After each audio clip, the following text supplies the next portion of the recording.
In today's biased news, Israel tells trapped Gaza residents to leave ahead of a massive purge. Western countries ban public support for Palestine. And billionaires blacklist university students for speaking out against genocide.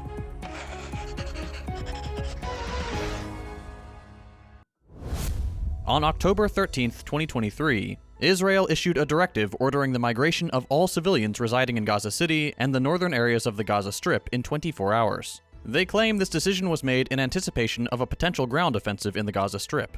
The United Nations had previously warned that such a military movement would have devastating humanitarian consequences. The order came as the conflict between Israel and the Palestinian resistance entered its 7th day, marked by what Israel called a total blockade on Gaza. No electricity, no food, no water. The directive specifically tells the residents of Gaza City to move further south within the Gaza Strip, an open-air prison home to approximately 2.3 million people. The toll of the conflict was already grim, with more than 1,500 people killed, including a significant number of women and children due to relentless Israeli bombardment since the initial surprise attack on October 7th. The United Nations has expressed grave concerns about the evacuation order, again emphasizing that it would worsen the humanitarian crisis. Since the Palestinian people have nowhere to go, it's clear that this 24-hour notice is strictly for optics before the purge. The Israeli government can then claim they acted fairly by allowing their victims time to leave.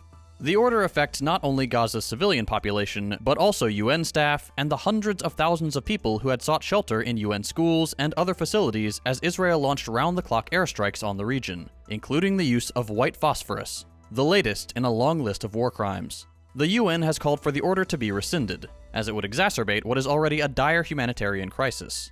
The World Health Organization reported that local health authorities in Gaza had informed them it was impossible to evacuate vulnerable hospital patients from northern Gaza within the 24-hour time frame.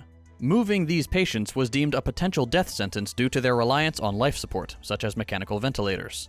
The migration order comes after Gaza had its water, electricity, and food supply cut off, after ceaseless bombardment which has killed over 1,500 people at time of writing, and after the threat of an Israeli ground invasion.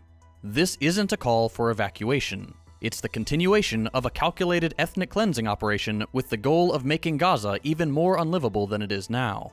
Add forced displacement to collective punishment, and Israel looks like it's trying to speedrun the entire list of war crimes.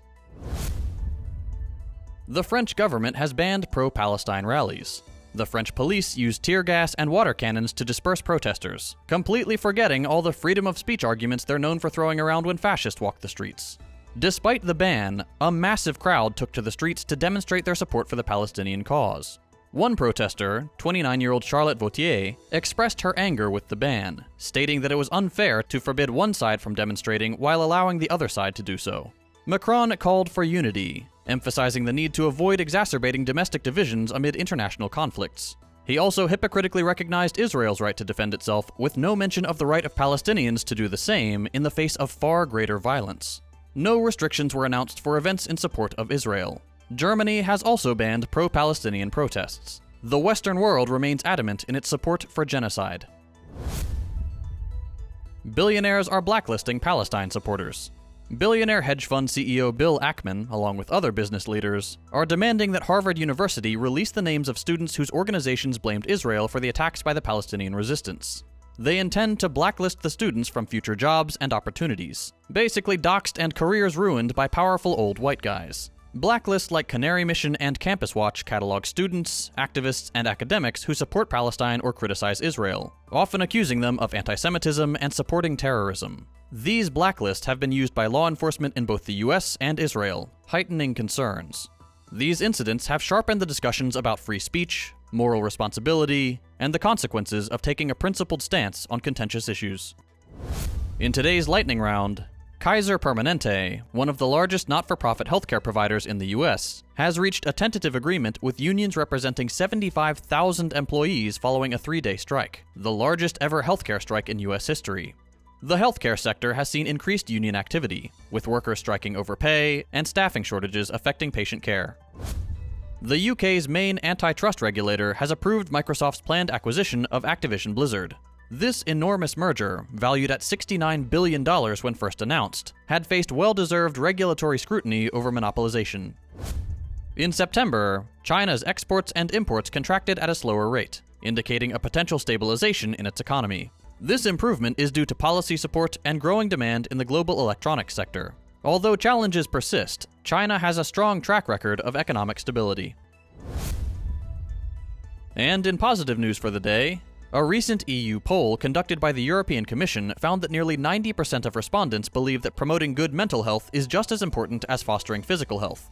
The survey, conducted online to coincide with World Mental Health Day, revealed that 89% of those interviewed prioritize mental well-being. The key factors for achieving good mental health were identified as living conditions and financial security. Now, if only there were an ideology that prioritized those things. That's all for today. We'll be back on Monday with more news. If you'd like to see longer episodes with more in-depth analysis, consider becoming a patron so we can grow and expand.